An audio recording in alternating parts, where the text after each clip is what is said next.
Welcome back to another Real Estate Talk podcast. I'm Rob Kyleman. I'm Joshua Britt. All right, today we're going to talk about mortgage refinancing. And the reason why we talked about this, and we were talking about this offline, oftentimes we're, taking buyers around, looking at houses, or we're just talking to them on the phone or something like that, where they're interested in the home buying process, but they're not quite sure because interest rates are a little bit higher than they were in the past. And oftentimes we might tell them, it's okay, buy the house if you want to buy the house and then, refinance later when the interest rates go down. That way you got your house, you lock the price in at a decent price when there's not a lot of competition. And sometimes I think we don't give them enough information in what that really entails because, they just are starting off the home buying process, especially if they're first time home buyers, they don't know what it's like to close on a house yet. And, for those out there that, you know, bought a house before but never refinanced, they may not be quite sure, what that entails too. I'm sure they've received tons of mail Yeah, telling them to refinance their house. I've bought several houses, but never refinanced one. Yeah. So, but we're going to get to the bottom of some of this, maybe shed some more light on the issue. Joining with us today, we have Sherry Reed from OVM with Annie Mac Home Mortgage. She's been in the business doing loans as a mortgage loan officer for decades. You don't even want people to know how many years you've been doing this anymore. That's that, then you find out my age. Right. Hi guys, how are y'all this evening? Hey, thanks for joining us. Thank you. All right, so for our first time refinance listeners, such as myself, could you explain what refinancing is and how can it benefit you as a homeowner? Absolutely. So a refinance is kind of like taking your current mortgage right now, the current mortgage that you have, and doing a little refresh, renew. Absolutely. Renewing that loan. Renewing that loan. And most of the time it's to get better terms, interest rates for that term of the 30-year fixed loan that you've put yourself into in the beginning. Another option would be a cash out refinance, depending on the value of your house. That would be one of the benefits to doing a refinance on that current mortgage. So lower payments is usually the main thing that a lot of customers are trying to do. Most of the people that come in and call me about doing a refinance are looking to lower their monthly mortgage payment. Yes, absolutely. Do a lot of them take cash out refinance and Yeah, it equity as depends on well? their need. Their need is the most important thing. Let's say that you have purchased a home, in the last few years, and you've got that fantastic, 2.5, 3.5% rate anywhere Hmm. during that time frame. Yeah. But during that time, we have built up so much equity into that house. Now, things have happened, maybe. We all know the cost of living has skyrocketed. Interest Inflation. rates on our credit cards have gone up drastically. All-time high. Right. So maybe we're having a little bit of trouble making ends meet. Okay. Yeah. It's not, our savings account isn't going up, it's depleting. Therefore, what you're sitting on is a savings account. You're sitting on that home equity that you have. Therefore, we kind of take a look and we evaluate what your outflow is each month. That if we take it and we refinance at a higher rate, it's going to decrease your monthly outgo. So it's a savings for them. And then, not just focusing on what you have at that current rate. It's what's going to help you for the future. So even though it might be a little bit higher of an interest rate they'll be refinancing with, if they have a good amount of equity, it could still lower their payment. Absolutely. Below their monthly outgo payment each and every What's outgo? outgo is like when you take all your bills. Okay. So let's say you're making $3,000 worth of bill between your mortgage and paying your bills and paying off your car. And if you actually refinance and you pay off the majority of that debt, you're spreading that out over 30 years. You're getting it back, even though your mortgage might be higher. Your outgo each month is going to be a much lower amount. So mathematically, it saves you money monthly. And you think about and you see how much money you're saving each month, and you take it and by the 12, and it's how much money you're saving each year. Oh, Okay, so here's a question for you. So how are current market trends affecting refinance options and what should homeowners be aware of if they do refinance? It's going to be what's comfortable for them. Again, I say the market trends right now where the rates are trickling down. Okay. So it's going to be what is going to benefit that buyer. Right now, you would want to wait. Okay. If you've purchased a home in the last 2 years, we're on that decline. Right now is where we're starting to see some refinances because the rates are going down. Yeah, I'm telling, and I'm coaching, guiding some of my home buyers. So we know that the Fed has made all these statements where we're going to for sure cut rates next year. So we're going to say, hey, let's see what the first quarter does. It's going to drop that rate. Once the rate starts dropping, the mortgage company backed securities. Actually, what they do is they're ahead of that Fed cut. We already know it's coming, so the investors it's already flowed into that mortgage bond. Yeah, Jerome Powell was saying, and we talked about this on our last podcast, where he's projecting 3/4 of a point drop, 0.75 percent, or 75 basis points if you're in the business. Right. So, what some speculators are saying about 1.5%, or 150 basis points if you're in the business. Right. So, And that always doesn't, cutting that doesn't mean that that's exactly how much that rate's going to drop. That's what the rate's going to drop on your home equity loan. Yeah. yeah. Those are things that are going to drop. Those are the bank driven rates. It could go to a better effect on us. We could see the rates drop several percent in the mortgage bank. So here goes a question. This is going to be kind of a curveball for you. So is there any situation in which the Federal Reserve reduces the rate at which the lenders borrow the money from the government?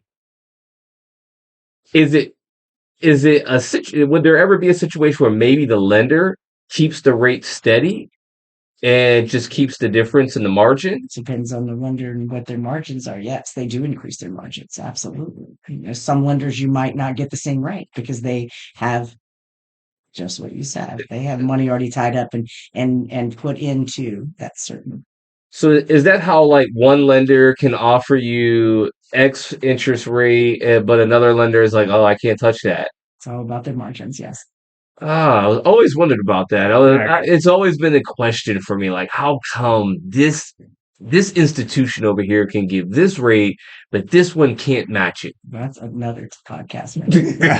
That's a lot of talk about that. All right, so here you go, right? So what is kind of like a benchmark indicator that you as a homeowner should be looking for to say, hey, like I'm gonna refinance now? Like, is there a certain like, percentage of difference or anything that I should be looking for to say, hey, I'm gonna go ahead and refinance? And when does it mathematically make sense for me to refinance? I mean, what I coach all my clients, I always tell them, you call me back and let's talk about where the rates are. I don't mind if you call me every other month or every other day, if you want to know what the market's doing. But I would say anything at least a half percent to a percentage that you would want to really gauge because you have to look, there are some costs that are associated with refinancing. Different loans are different costs. So it's going to depend on what your need is at that time. Yeah. So let's say that the cost for me to close on refinancing my refinance loan is going to be $4,000. Okay. And let's just say that the 0.5% reduction in my mortgage is only going to save me, say, $50 a Talk month. about the recoup because you have to on certain loan types. Let's say for a VA, we have to take it. You have to recoup all the costs that it's going to cost you. The VA requires 36 months. If you haven't recouped all of the costs that it cost you in 36 months, they are saying no, we're going to wait. See, So it has to be a benefit. I've never refinanced. I didn't know that that actually had a term. Like there was a name for that. So cost, yes. okay. After you have to show that a benefit after a certain amount of months. Yes. So you can't. So we shouldn't expect as homeowners that lenders are just going to start calling us up and say, "Hey, you should refinance your house." You should expect that. We should expect that. They're going to because they're going to use this interest rate. You're not going to hear it from me. You're not going to hear it from a very experienced lender that's going to be calling you up for that. But are those lenders going to make sure that they're screening people who are going to be able to recoup They That do not screen, no, because they have no way of knowing because so they're just they're advertising right now. so we're gonna start getting a lot of calls from lenders. You're gonna get a lot of calls. You're gonna get a ton of junk mail about refinancing, but they Mm, have not done their screening. They just know they just know several things. One, you have a VA loan. Mhm. Two, you have a mortgage. They don't know your credit score. They don't know what your debts are. They don't have no idea. They don't know what your equity is. No, no. I mean, some of them do. They go on Zillow. How do y'all feel about that? I They mean, go to each individual person on They Zillow. can some they they can run it into the you, data. yeah, They I can. mean, you would think with today's technology, there's got to be some type It's of got to be something AI because out there is some there. type of AI that tells that I already get stuff that tells me how much they're going to lend me, and yeah, But yeah, I would think there's got to be something out there. there is some. Okay, so here's another question for you. So in everything we do in life, there's always some type of myths that are around things. So what are some like common myths that you heard or that are known about refinancing? I mean, what I've heard before is it's like it's the timing it takes so long, and that you're eating up all the equity in your home, Yeah. and you have to do so much paperwork just like you did when you purchased the home. And that's not the case. That you've got different loan products. Less paperwork. Less paper, especially for a veteran. Veteran can do a interest rate reduction loan. Y'all probably heard it on the street Earl. as a Earl. Yeah. Yes. It's a VA interest rate reduction loan. And that is probably that's the best loan. And I will preach that always. It's the best loan product out there. It literally is such a benefit to the veteran. What it does is that as soon as you reach that, certain level, and like I said, in my say, I always want to do at least 0.75%. That's just because I know a 0.75% is going, then you're going to fit into that little calculation I was just telling you about. Mm. So, doing that, all you need to do is your lender, if it's me, of course, is going to already be contacting you. And it's going to be contacting you, once that it reaches that goal. All you need to do is say, okay, yeah, let's do this. You're going to fill out the loan application, but really there's no paperwork. We don't even pull, if we hold the note, we hold the mortgage and we're servicing that mortgage. We don't even pull your credit. We already know that you've made the payments on time. So it's not a credit driven type of thing. We don't care what debt you have. We just need to know where you work. That's it. We don't pull your credit. We don't create. There's not a debt to income. There's no appraisal. Nice. No appraisal No, costs. no appraisal cost. Mm. Nice. So let me ask you this because as someone who's never done a refinance, if I refinance my house, does that mean that I'm starting back over on a 30-year mortgage? There are some programs where you can you can go back and you can uh, yeah, I forgot that word. That's pretty good. You can actually start from where you left off. Let's say you've had that for 2 years and you just want to do it for the next 28 years. There are some mortgages that can do that. Some people that some loan products. But when you're going to do a new term, most of the time, and most of those that I've done is the start of your 30 years. Absolutely. I think that would be a sticking point for me. For you. I I mean, mean, it does got a little heartache, especially if you paid on your mortgage 15 For years and yeah, you're sitting reset on it and doing it. no, I some couldn't do there it. are some programs that do. Okay. All right. So, can you break down what the typical costs are that are involved with refinancing? Your typical costs are going to be about anywhere between $3,000 to $4,000 cheaper than I'm going to say the purchase of that house. Okay. So you're still going to pay for your attorney's fees, your settlement costs. You're going to Yeah. pay for your title work. They've got to still do those type of things. Depending on which loan product, if you're going to have an appraisal. If you go back to the same attorney that you did when you purchased that home, they're going to give you certain discounts on those things. Certain lenders, like myself, I'm going to do the best I can to cut all the costs that I can to make that is a least amount to cost for refinancing that kind of thing. Okay, so for somebody out there who has done a refinance before, Mhm. what are some kind of advanced strategies, if you will, to refinance? And is there anything that's kind of like above the beginner level? Because we want to try to just make sure we're involving all of our audience. I mean, it's just, again, it depends on what your goal is. When you're saying an advanced person, that, a lot of people, what they do to refinance is they use that home equity to, hey, buy another piece of property. If you want to invest, you Just using refinance, that but as leverage for the you next use property. absolutely. You can use that as leverage for the next property. Maybe you decide all of a sudden, I want a pool in my backyard. I want to redo things. You can do a home, take it out of that. There's a lot of things that people use, their equity for. Most of the majority of the clients that I use is either for home improvements or to buy another purchase investment property. Nice. So yeah. So what is, and I know this is going to be like a dirty word here, but what is the Dirty difference? words. Yeah, what is the difference between using a variable interest rate or a fixed interest rate when you're refinancing? That is so dirty. It is. It feels dirty. And it's a sticky word. It's very complicated. Now, I believe there's when I say this, it's financially very savvy people that do this because on a quickly the interest rates and we know how they rise. There are certain terms that are with variable rates, and you've got a year. But when you go all of a sudden by the end of that time, you can be paying 5% more than what you started with that rate. And let's say that you lock that in at like a 5%. Now you're at a 10% interest rate. If you're just moving here and all of a sudden you and I know, Robert, you're going to stay here. You're selling that house after 3 years. That's definitely an option that we look at and talk about because it is a lower rate to start. But if you're sitting here and okay, you just got transferred here. Looks like I'm going to be here 4 years, but the command could keep me here another 4. I'm not really sure I'm going to sell that house. We're going to talk about doing a fixed rate mortgage. That's a secure. You know that rate's not going to change for 30 years. So you said very financially savvy people will probably be best fit for those ARMs, adjustable rate mortgages. I don't think it would be. I have never recommended it to a first time. Never. Right. Because it's kind of like a sweetheart. Like, come on, here's this this nice interest rate. Yeah. And then a year later, boom. No.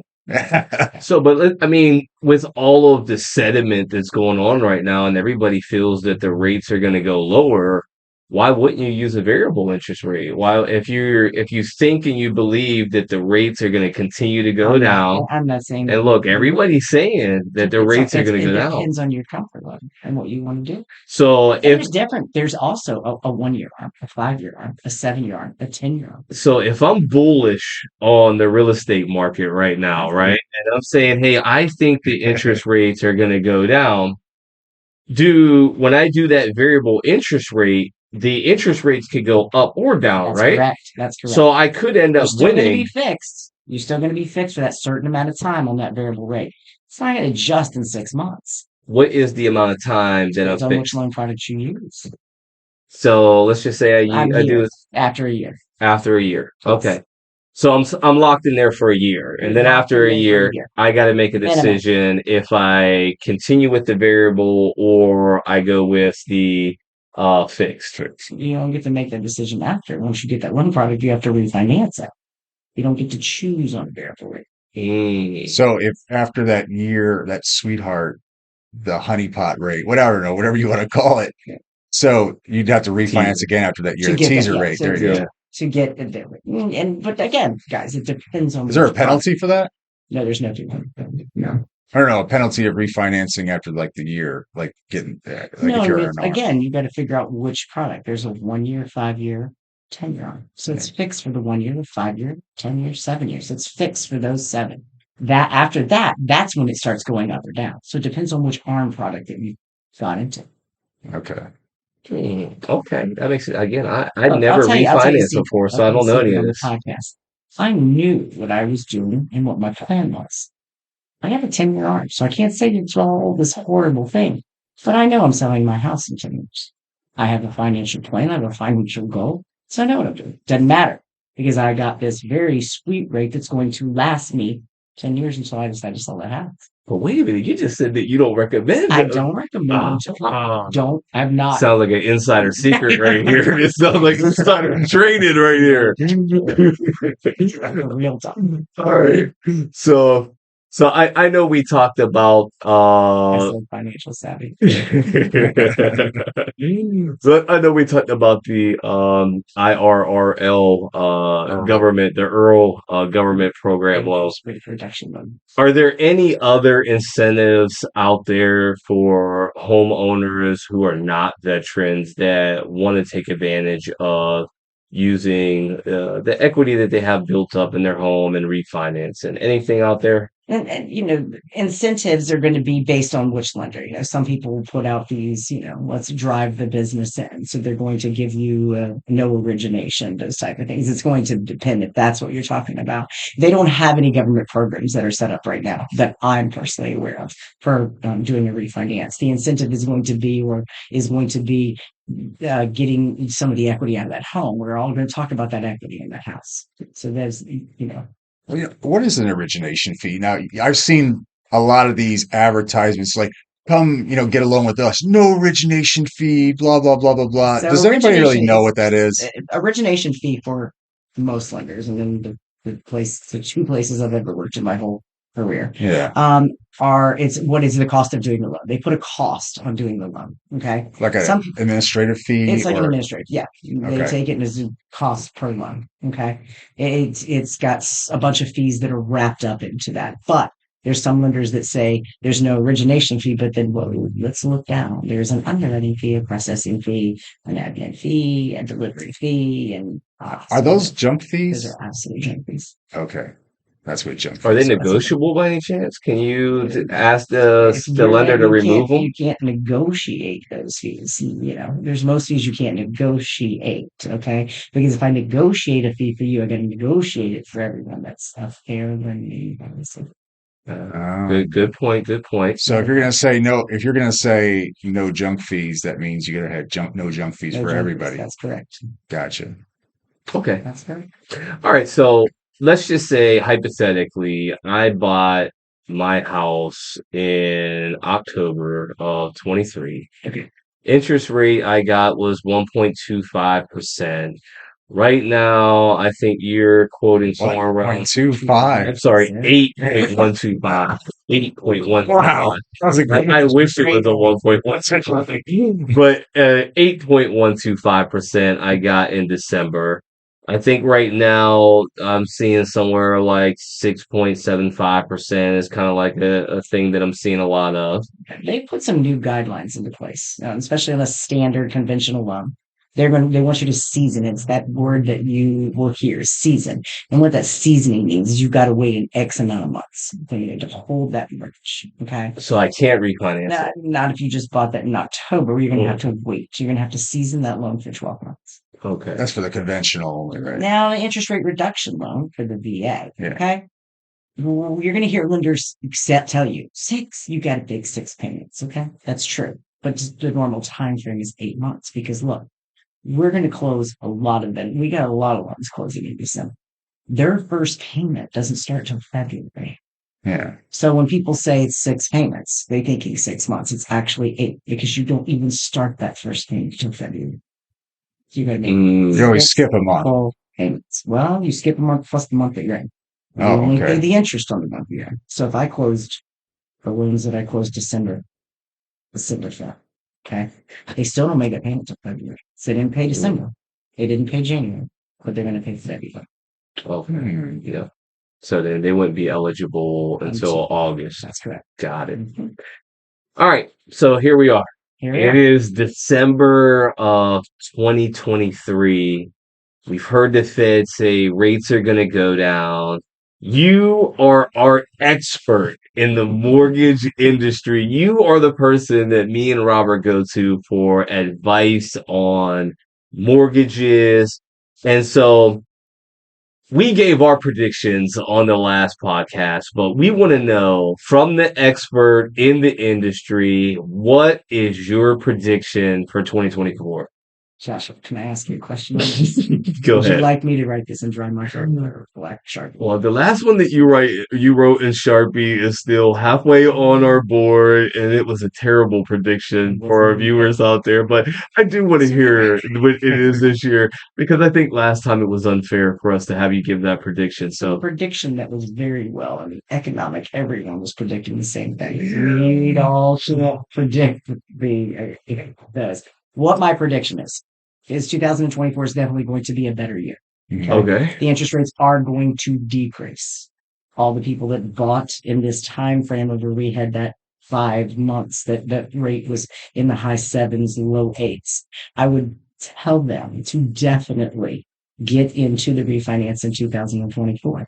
Okay. We don't know. None of us know.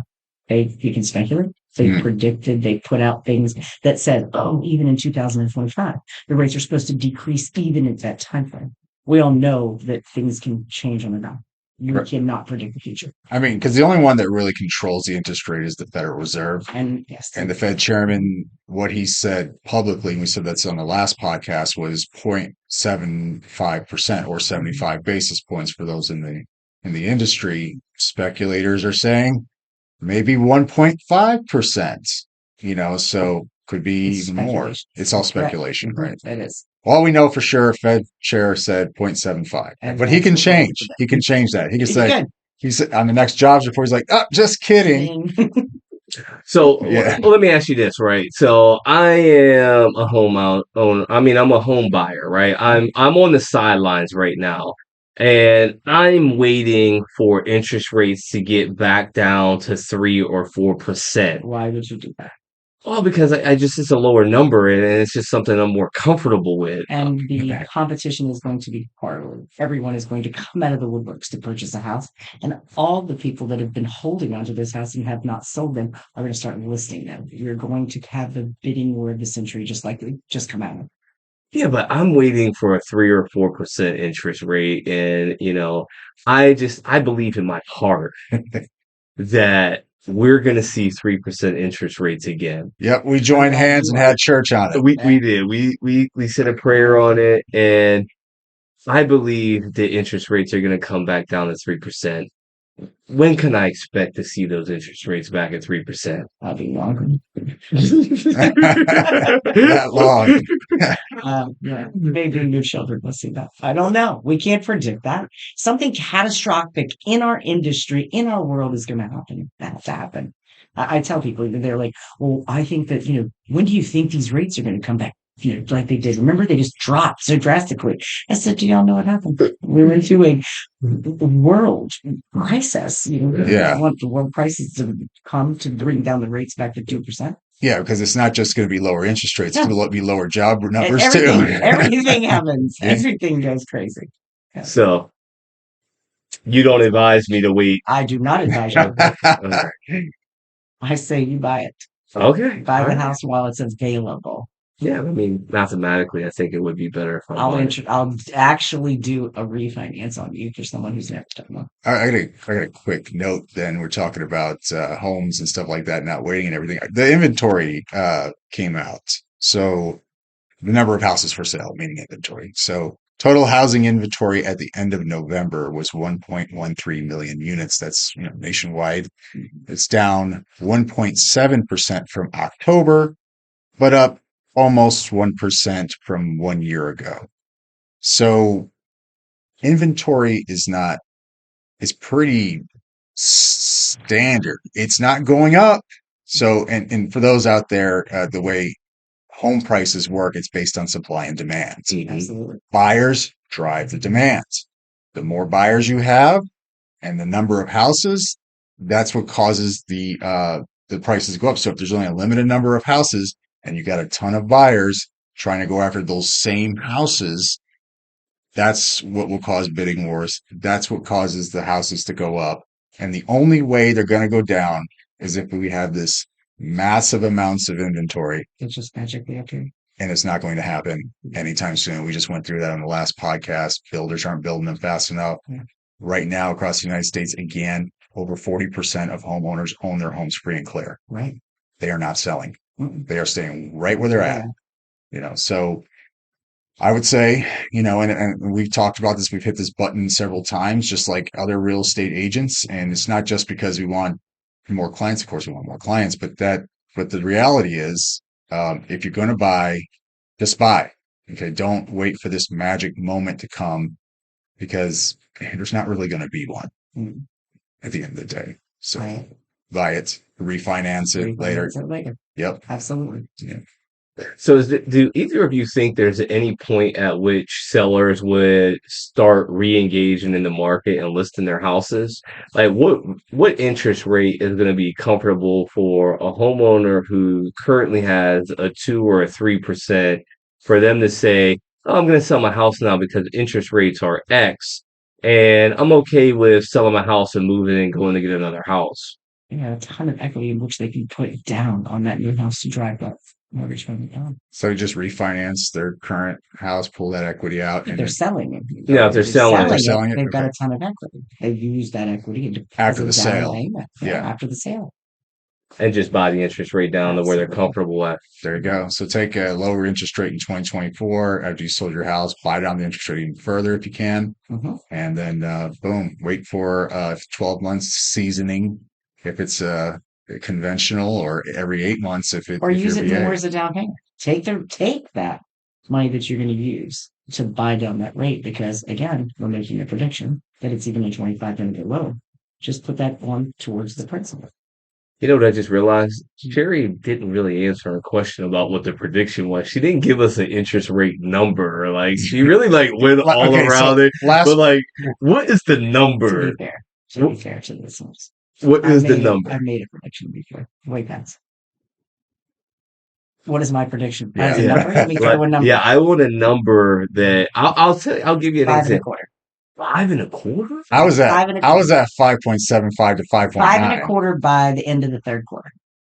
Whoa. Whoa. I didn't see We're that one we're coming. I We're got way apart. I'm writing it down. Type it right now. We're holding to it. No, Josh was a little bit more bearish on I that, did. I said coming at 6%. 6.125. Yeah. Five and a It quarter. is December 19th, Again, for our 2023. listeners. Sherry Reed is telling us the interest rates by the third quarter are going to be Five and a quarter. 5.25%. We're holding into this one. Okay. I wouldn't mind seeing that but Me either. here's a problem though, man. If we see that interest rate drop that low, it's like I was stomping my foot before and saying we're in for a reverse market crash where we just came down off the big highs of the pandemic where everybody was bidding it up, Mhm. but then we kind of hit a flat line with buyer demand due to like up to 8% mortgage interest rates, and then we get it down to the fives, we're going to have another surge Absolutely. because inventory hasn't changed. Again, like I said, so That's a fact. And it's true. you guys got some Every, equity, you're going to get even more. that's right. Absolutely. Yeah. I like it. I think it's good. I think that it's going to be a good year, 2024. All right. Let's go ahead and wrap this up, guys. If you guys like this podcast, go ahead and give us a thumbs up. Let us know that you like it. Leave a comment below. Also, if you want to hear us cover any other topics related to real estate, drop in the comments below. We could feature that on the next podcast. If you guys are feeling extra generous, go ahead and hit that super thanks icon. It's that little heart icon right below the video. Drop us a little tip. Every dollar you give goes towards the podcast. Don't forget to subscribe. Thanks for watching. Thanks for listening. See you soon. Bye bye.